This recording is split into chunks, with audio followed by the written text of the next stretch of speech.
menjelaskan apa yang saya pelajari dalam program pendidikan guru penggerak. Assalamualaikum warahmatullahi wabarakatuh. Salam damai sejahtera, Om Swastiastu, Namo Buddhaya, salam kebajikan, Rahayu.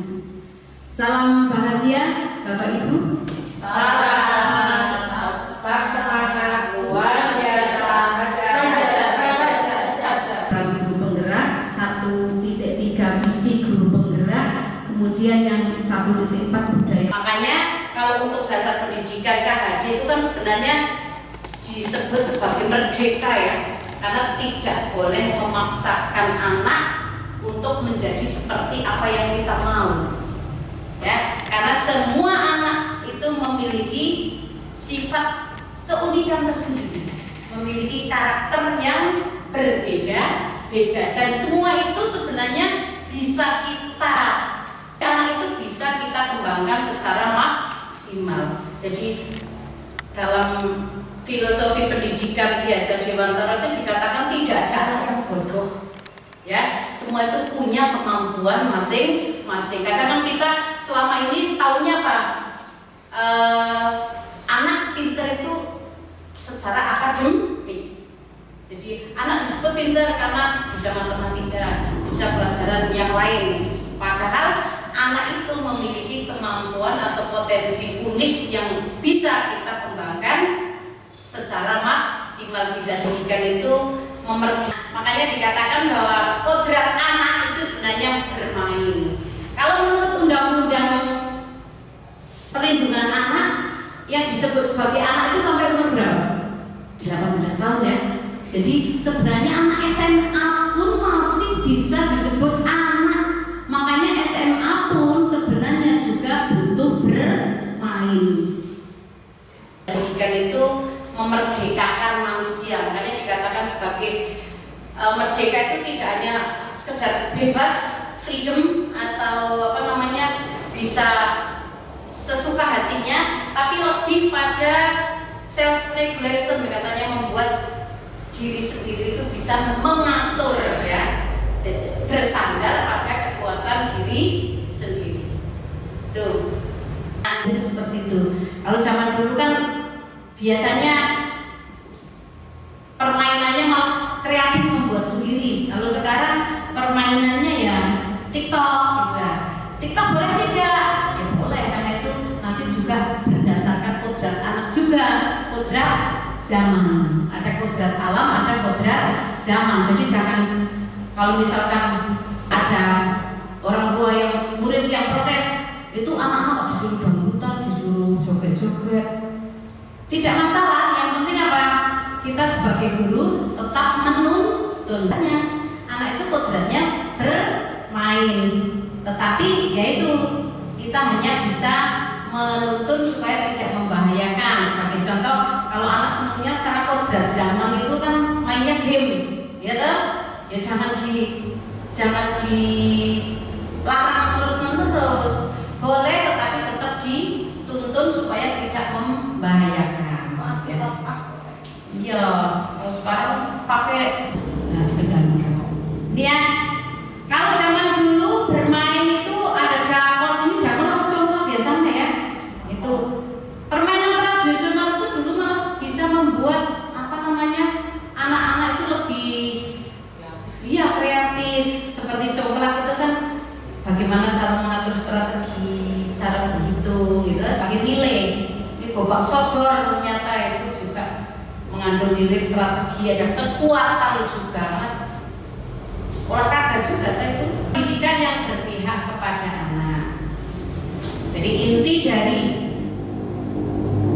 filosofi pendidikan Ki Hajar Dewantara adalah pendidikan berpihak kepada anak. Di sini ada satu azas taman siswa ke-7, bahwa dikatakan bebas dari segala ikatan, dengan suci hati mendekati sang anak, bukan untuk meminta suatu hak, melainkan untuk berhamba kepada sang anak. Mungkin Bapak Ibu kalau mendengar kata berhamba itu kayak agak kurang tepat ya, tapi maksud dari berhamba itu sebenarnya melayani ya. melayani, tapi ini kita melayani anak. Jadi intinya ketika kita menjadi guru itu kita melayani anak. Kita berusaha agar anak yang kita didik itu menjadi anak yang bisa mengembangkan seluruh potensi yang ada di dalam dirinya. Sekali lagi dikatakan bahwa tidak ada anak yang bodoh. Pendidikan harus terletak di dalam pangkuan ibu bapak karena hanya dua orang ini yang dapat berambah pada anak. Intinya gini loh, kita menganggap anak itu seperti siswa itu seperti anak kita sendiri. Memang karena guru itu kan orang tua di sekolah, jadi kita seperti apa, memiliki cinta kasih kepada anak tak terbatas. Tapi putranya itu kue bakal tak mulia selawasi.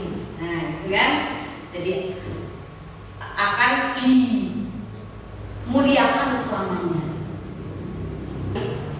Ya, nih jadi pendidikan yang berpihak atau berpusat pada murid. Kalau selama ini kan pendidikannya berpusat pada guru saja ya. Nah, jadi kita kalau mengajar itu satu arah. Gitu. Seperti ini kan sebenarnya berpusat juga ya. Jadi yang namanya berpihak pada anak ya lebih pada anak yang aktif, ya. Anak yang aktif. Biasanya kan hanya mengajar satu arah ya. Kita ngomong terus anak cuma mendengarkan. Anak cuma menuruti apa yang kita perintah. Jadi kalau yang berpihak pada anak ya anak yang disuruh berkreatif, punya ide. Nah, guru hanya membimbing.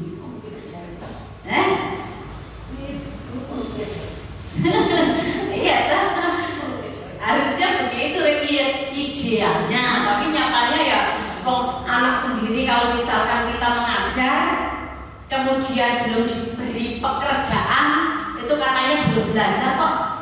Bu belajar, nah dari tadi sudah belajar, gitu kan? Jadi anak sendiri merasa kalau hanya diceritani, dia suruh bercerita, itu merasa belum belajar, belum pelajaran, itu ya. Nah, jadi ya persepsi seperti itu yang memang harus pelan-pelan diubah, termasuk orang tua juga. Jadi kalau anaknya ditanya, tadi pelajaran apa? Bisa jadi anaknya berkata, belum pelajaran, tapi cuma cerita toh. Apa disuruh nyapu? Dan nyapu saja itu sebenarnya kan ya pelajaran toh. Iya toh, disuruh bekerja sama. Kadang ada yang disuruh nyapu itu dia cuma pegang sapu toh, terus tidak nyapu. Padahal dari situ kan kita juga sudah menilai ini anak sudah peduli apa tidak. Tapi anak tidak tahu, gitu kan? Jadi harus ada perubahan paradigma supaya yang namanya belajar itu tidak harus guru ngomong pelajaran, anak mengerjakan, itu yang namanya pelajaran. Nah, kalau seperti itu ya namanya tetap bukan pendidikan berpihak pada anak, masih berpihak pada guru. Guru hanya sekedar transfer ilmu. Padahal yang dimasukkan di sini adalah siswa yang lebih punya aktivitas kreatif. Pendidikan Ki Hajar Dewantara juga bukan tabula rasa. Di sini ada beberapa ini ya, menebalkan laku anak dengan kekuatan konteks diri anak. Ini ada beberapa contoh gambar di situ, kelihatan atau tidak ya? Ada wiraga, wirama, ada wirama, ya. Jadi wiraga itu lebih ke geraknya, wiramanya itu lebih ke perasaannya, gitu kan? Makanya kalau dilihat ada tabelnya, itu kapan anak-anak itu punya harapan kepercayaan itu pada usia berapa, itu namanya wirasa, mungkin ada dia punya banyak bermain, wiraga itu kapan? Gitu aja bermain apa? Ya, tapi semua permainan saya kira juga punya nilai manfaatnya ya.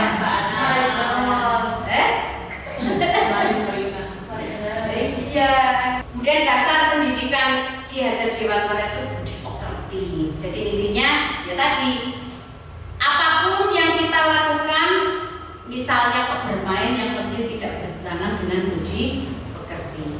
Ya, kalau permainannya kok nanti malah menimbulkan hal-hal yang tidak baik, menimbulkan anak-anak jadi bahaya, ya jangan. Ya, itu. Ada contoh permainan yang menimbulkan bahaya. Mungkin TikTok itu sekarang juga ada yang agak bahaya juga ya. Karena kalau tidak disetting untuk menjadi family kit gitu ya, nanti TikToknya TikTok yang agak vulgar gitu, malah berbahaya. Kalau Pak Sus yang melihat sih tidak masalah.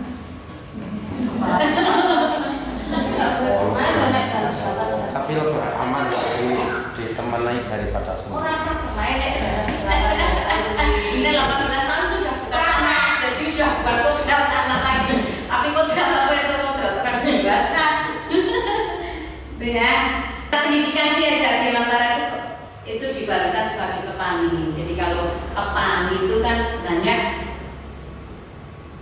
sama kewajibannya dengan seorang pendidik yang kita ambil contoh menanam jagung. Ia itu maksudnya ya guru ya. Dan hanya dapat menuntun tumbuhnya jagung, memperbaiki kondisi tanah, memelihara tanaman jagung, memberi pupuk dan air, membasmi ulat-ulat atau jamur-jamur yang mengganggu hidup tanaman padi dan lain sebagainya. Jadi kalau dibaratkan seperti itu, kita boleh tidak membuat, kalau kita jadi petani, tumbuh jagung disuruh menjadi padi? Tidak bisa. Ya, kita hanya bisa membuat jagung itu menjadi jagung yang unggul, jagung yang berkualitas dengan cara menuntun, memperbaiki kondisi tanah, memelihara, sama seperti kita sebagai guru. Kalau dia memang tidak bisa matematika, ya jangan dipaksa banget kudu harus bisa matematika. Karena memang dia tidak bisa, dipaksa yang malah harus ke sekolah gitu kan. Nah, makanya lihat, kalau menurut ini yang ideal, sayangnya tidak setiap sekolah memiliki sarana prasarana yang cukup ya. Jadi misalkan tidak bisa matematika tapi dia pandai melukis. Ada tidak di sekolah kita yang bisa melukis kemudian memaksimalkan potensi anak itu? Lah itu masalahnya. Jadi tidak semua sekolah memiliki sarana. Ya. Jadi kadang tidak tahu ya potensi anak itu seperti apa, itu tidak tahu. Makanya mungkin ada yang namanya tes diagnostik itu kan biar kita sebenarnya tahu ya. Jadi intinya kita hanya bisa menuntun tumbuhnya anak, tidak boleh memaksakan untuk bisa seperti kita masyarakat. Jadi dengan filosofi pendidikan diajar di antara ini, sebagai guru kita berusaha agar semua anak, baik yang pintar secara akademik, pintar secara kinestetik, pintar dalam hal apapun, bisa berkembang secara maksimal. Ya, meskipun memang banyak perjuangan yang harus kita lakukan. Ya, sudah ya. Budaya positif. Kami langsung saja. Apa itu sih budaya positif? Jadi budaya positif di sekolah itu adalah nilai-nilai positif yang diterapkan di sekolah untuk menumbuhkan motivasi intrinsik pada diri siswa yang bertanggung jawab dan berbudi pekerti yang luhur, sehingga terwujud profil pelajar Pancasila. Jadi intinya nilai-nilai positif yang pernah kita lakukan di sekolah, nanti ada fotonya kemarin saya foto ya. Nilai-nilai positif yang ada di sekolah yang sudah diterapkan dan menjadi sebuah pembiasaan. Kalau pembiasaan yang baik dilakukan secara terus-menerus, itu kan menjadi budaya positif. Dan ini budaya positif itu yang menentukan sebuah mutu dari sekolah. Jadi kalau budaya mutu dari sekolah itu baik, dikatakan baik apabila budaya positif yang dikembangkan di sekolah itu dilaksanakan oleh seluruh warga sekolah. Ini digunakan untuk menentukan misi sebuah sekolah juga, misi dan visi. Jadi budaya positif apa yang sudah dilakukan di sekolah, tapi melihat dari kekuatan potensi yang baik-baik saja. Jadi ada bedanya gitu. Nah, ini kan budaya positif sekolah yang sudah kita kembangkan itu. Jadi selama anak-anak kalau pagi mengucapkan salam, kemudian seperti itu apa tidak, kebetulan kemudian itu ya, ini juga mengucapkan salam, senyum, sapa itu termasuk budaya positif sekolah. Saya lihat di SD Negeri Gedong Sari 1 itu tiap hari apa itu ada kultur duha. Semoga besok di SD Jumo kalau sudah fasilitas untuk berkolaborasi melakukan satu kegiatan, itu budaya positif. Kan bisa jadi ada yang kalau di satu satuan pendidikan ada ini saja yang mau misalkan suruh olahraga yang mau hanya 1-2 orang, yang lainnya diam saja. Bersyukurnya kalau di Jumo itu kita orangnya itu gampang berkolaborasi, jadi kompak bersama-sama. Itu kan sebenarnya lebih baik. Ini untuk warga sekolah terutama guru, tapi untuk siswanya kita bisa melakukan budaya positif yang lain yang nantinya mengacu pada profil pelajar Pancasila. Misalkan mau mengembangkan berakhlak mulia, berarti mungkin pembiasaannya berupa salam, sapa, termasuk membuang sampah pada tempatnya, itu harus kita budayakan. Karena selama ini di SD kita yang paling agak susah itu tentang kebersihan, ya. Jadi anak buang sampah itu sembarangan, ada yang di laci, itu kan budaya yang kurang begitu baik. Dan kalau ini ingin kita ubah, ini kolaborasi dari seluruh warga sekolah, ya, budaya positif. Nanti budaya positif tidak hanya berhubungan dengan pembiasaan saja, tapi juga hal-hal yang lain yang semuanya itu nanti menuju pada tercapainya visi sekolah. Jadi untuk tumbuhnya padi itu sama seperti itu kan, sama filosofi yang tadi. Jadi ekosistem positif, ekosistem itu Pak Dar tahu ya, ekosistem itu apa Pak Dar?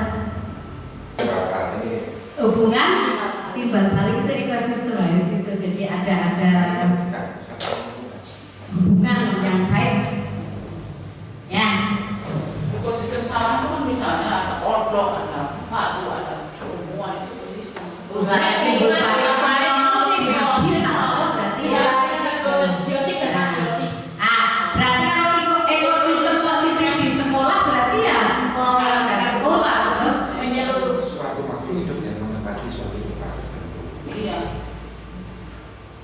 Supaya warga sekolah sedikit saja ya, bagaimana cara membangun budaya positif di sekolah. Yang pertama, coba kalau misalkan Bapak Ibu ini mau dipraktekkan atau tidak, membuat sebuah kepalan, kira-kira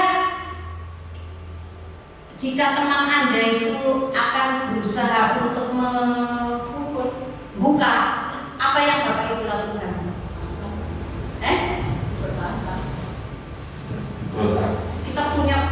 Kita punya emas di sini yang berharga. Kemudian ada teman Bapak Ibu yang ingin melihat, buka. Rahasia orang baik. Nah, pokoknya barang berharga pengen dibuka. Jadi melihat, ayo melihat orang boleh. Pokoknya pengen tahu kira-kira yang ingin dilakukan apa? Aku buka sopo. Ini kan apa? Genggam. Teman Anda mencoba dengan sekuat tenaga dengan berbagai cara meminta Anda memberikan benda tersebut. Pertahankan saya berefeksi. Mungkin ada yang membuka, ada yang mempertahankan sampai lari. Ini sebenarnya artinya bahwa ini kita mau membuka atau menutup itu kan yang tanda kita gitu ya. Jadi yang mengendalikan kita, sama dengan nanti seseorang mau memiliki kemauan itu harus dipaksa atau kita sendiri yang mengendalikan gitu. menguasai diri sendiri. Itu artinya ini hanya sebuah perumpamaan saja, analogi ya.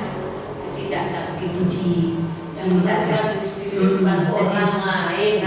Jadi analoginya begitu.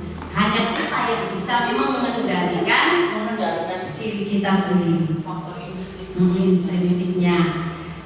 Ini jadi ada perubahan paradigma teori kontrol. Salah loh. Saat dulu kan ilusi ya bahwa guru bisa mengontrol murid, ilusi bahwa kritik membuat orang merasa. Jadi kalau kita membuat orang merasa bersalah itu dapat menguatkan karakter. Ada ilusi bahwa dengan penguatan positif itu bermanfaat. Kemudian ilusi bahwa orang dewasa memiliki hak untuk memaksa. Sepertinya kita juga punya seperti itu ya. Nah ternyata katanya ini harus hati-hati. Ini belum benar. Saya kan hanya menyampaikan saja. Karena pas saya sendiri juga sering melakukan ya. Kita mengontrol murid supaya murid tidak. Nah itu tuh. Kemudian kita membuat orang merasa bersalah seperti itu. Kamu itu kalau ada anak yang salah. Iya, ternyata itu juga tidak. Kemudian biasanya membuat penguatan positif itu biasanya bermanfaat. Wah, hebat jos, gitu kan? Biasa. Besok lagi seperti ini, katanya itu juga belum itu benar. Saya harus menyampaikan saja karena ini perubahan paradigma teori kontrol. Jadi ini kan hanya berasal dari sebenarnya yang benar, cuma ini berasal dari ekstrinsik, gitu ya. Jadi yang paling benar itu katanya apa? Motivasi dari dalam diri. Ini jadi perubahan paradigma stimulus respon ke teori kontrolnya ini. Kalau selama ini kan apa kita mencoba mengubah agar orang lain berpandangan dengan kita. Padahal yang teori kontrolnya itu kita berusaha memahami pandangan orang lain tentang dunia. Kemudian perilaku buruk dilihat sebagai suatu kesalahan. Seperti misalkan ada anak rame banget gitu, kan kita sok menyalahkan ya.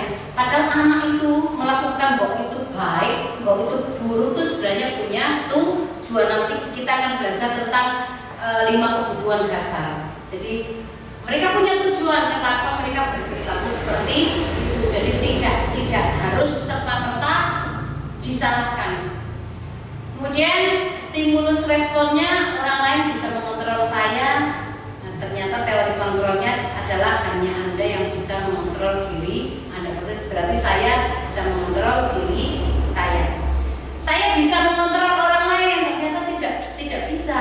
Teori kontrolnya ya apa? Anda tidak bisa mengontrol orang lain. Kemudian pemaksaan ada pada saat bujukan gagal. Terus biasanya sering kita seperti itu ya. Kalau kita membujuk tidak bisa kan dipaksa. Nah, teori kontrolnya adalah kolaborasi dan konsensus menciptakan pilihan-pilihan baru. Makanya nanti ada hukuman, ada konsekuensi ya. Nanti ada bedanya. Berpikir menang kalah. Teori kontrolnya itu berpikir menang-menang. Ada kata-kata apa win-win solution gitu. Jadi kalau kita membuat satu putusan jangan sampai ada yang dirugikan. Jadi harus sama-sama tujuannya tercapai. Win-win solution.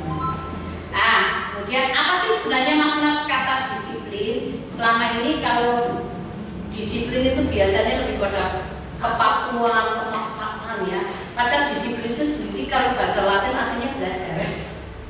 Jadi itu dari kata murid-muridnya Socrates dan Plato ya. Dia membuat disiplin supaya bisa menggali potensinya menuju suatu tujuan supaya dia lebih dihargai. Tapi sekarang kalau dalam budaya kita disiplin berubah menjadi patuhan ya, atau membuat disiplin itu berkaitan erat dengan ketidaknyamanan karena harus dipaksa, bukan dengan apa yang kita hargai atau mencapai tujuan mulia. Itu kan jadi kayak kita disiplin karena dipaksa untuk luar. Kemudian yang tujuan kita menjadi punya budaya positif itu yang ini, motivasi internal. Jadi semuanya bertekad untuk saya akan menjadi orang yang seperti apa. Itu kan, kalau selama ini kan karena takut dengan hukuman, ingin mendapatkan imbalan kan bisa ujian, bisa kenaikan pangkat, bisa lain-lainnya ya, dan sebagainya. Tapi yang untuk menjadi dari budaya positif itu ini menghargai diri sendiri. Dengan kelas kemarin yang mau saya jelaskan itu ya. Jadi kita membuat motivasi intrinsik itu dari keyakinan kelas, bukan peraturan kelas. Kalau peraturan kelas penting apa tidak? Ya penting, karena untuk membuat satu keyakinan kelas ya harus ada peraturan kelas. Tapi yang lebih penting lagi, bagaimana warga sekolah kita itu memiliki budaya positif dengan memiliki keyakinan kelas dulu. Kalau bedanya apa nanti ya? Jadi kalau peraturan kelas, nah peraturan kelas itu biasanya lebih memaksa ya. Kalau keyakinan kelas itu kan nilai-nilai kebajikan yang akan kita munculkan supaya menjadi perilaku dalam sehari-hari. Apa basic value-nya dari murid kita supaya punya keyakinan atau nilai-nilai kebajikan. Nih, makanya bedanya ini ya. Mengapa kita memiliki peraturan harus menggunakan helm bila mengendarai kendaraan roda 2? Itu kan lebih pada apa?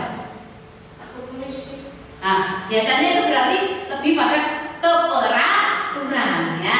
Ini 1 sampai 3 itu kan sebenarnya lebih ke peraturan semuanya tuh.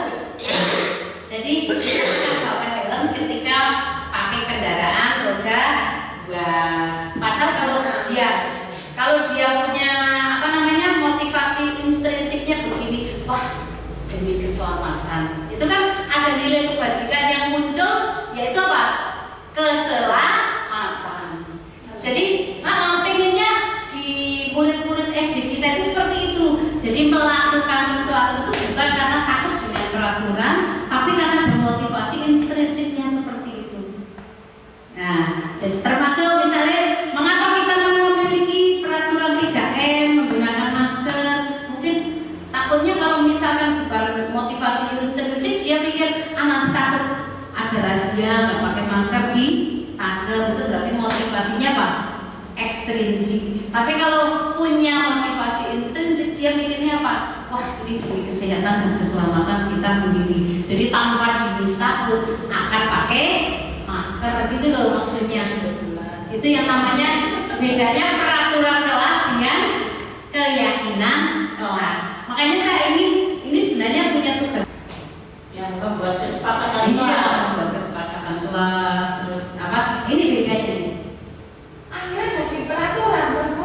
Ya, makanya mengapa tidak langsung peraturan? Jadi kalau peraturan prosesnya itu enggak, malah justru awalnya lagi anak-anak tapi yang prosesnya ini ya. prosesnya itu gitu kan. Iya, jadi nanti kesepakatan kelasnya jangan berupa peraturan. Jangan berupa peraturan. Jadi ini bedanya nih loh. Kalau ini judulnya sama-sama kesepakatan kelas. Tapi bedanya apa? Kalau yang sebelah kiri itu peraturan, yang sebelah kanan itu keyakinan kelas. Jadi kalau keyakinan kelas itu kata-katanya lebih kepada nilai-nilai kebajikan yang universal. Seperti ini, kami guru dan murid saling menyayangi. Itu kan udah luas banget ya, sudah luas banget intinya. Terus ending-endingnya Nanti jadi budaya positif yang munculnya dari intrinsik, gitu loh, dari dalam diri, bukan karena takut atau pemaksaan atau ketidaknyamanan karena hukuman, gitu loh. Jadi seperti tadi misalkan mau sekolah kok datang, ada peraturan datang tepat waktu, itu kan peraturan. Tapi kalau dia punya kesepakatan, saya sebagai warga sekolah harus bertanggung jawab, sebagai siswa saya harus datang tepat waktu, kan kata-katanya bertanggung jawab, tapi tidak karena peraturan, ya kan? Jadi karena muncul dari dalam diri sendiri. Berarti kan prosesnya itu menceritakan itu kan sepakat. Iya sepakat. Seandainya meskipun itu kesepakatan, mau dia tahu nek arek nyepakat iki ya sing apik. Iya, iya. Kita tahu kaya dhewe yo. Ning yo ngesuk kan bisa juga terjadi meskipun itu kesepakatan bisa terjadi dia tidak melanggar itu. Oh, iya. Nah, Ya, nanti akan muncul ke cara pemecahan masalah melalui segitiga restitusi. Ya, ini dulu ya. Ini dulu sampai ke kesepakatan terjadi. ke keyakinan kelas. Jadi keyakinan kelas misalkan setiap kelas sudah punya kesepakatan.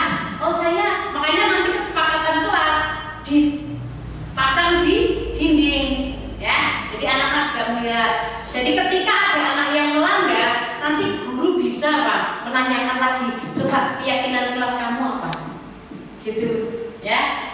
Bukan menghukum. Jadi nanti ada posisi. Tapi untuk menggiring ke sana itu berarti tetap guru berperan untuk Iya memang. ini loh yang baik, ini kamu tak. Iya tetap ada itu itu kan. Guru tetap justru guru itu malah jadi apa namanya penuntun kok ya kan? Ini aja tapi bedanya ini aja. Ini kan peraturan. Coba kalau misalkan sedikit saja, kira-kira kalau ada peraturan seperti ini nilai kebajikan yang diajukan apa? Seperti tadi misalkan data tepat waktu kan bertanggung jawab. Kalau yang ini apa? Selalu kembalikan buku ke tempatnya, kira-kira apa?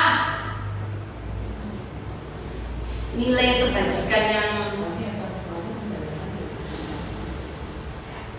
ada tanggung jawab, keselamatan, kesehatan dan sebagainya.